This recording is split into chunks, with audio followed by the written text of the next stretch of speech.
অনেকদিন আগের কথা। কিম নমজন নামে এক দয়ালু ব্যক্তি সোল শহরে বাস করত এবং তার স্ত্রী ছিল বিশ্ব সুন্দরী। তাদের 5টা সন্তান ছিল।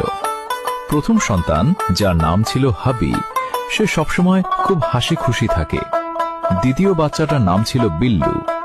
এই বাচ্চাটি বাকি বাচ্চাদের তুলনায় অনেক বেশি অলস ছিল। তৃতীয় বাচ্চাটার নাম ছিল টেপা। যে কোনো মানুষ তাকে দেখলে সহজেই তার প্রেমে পড়ে যেত। চতুর্থ বাচ্চাটির নাম ছিল তে। রূপে গুণে কোনো অংশ কম ছিল না তার। এবং পঞ্চম বাচ্চাটির নাম হল কুকি। বাকি 4 ভাইদের থেকে সে একটু বেশি চঞ্চল ছিল। কোনো জায়গায় স্থির হয়ে বসে থাকতে পারে না। সারাদিন খেলাধুলায় মেতে থাকে। বলা বাহুল্য যে সম্ভবত তার মাথার কয়েকটা তার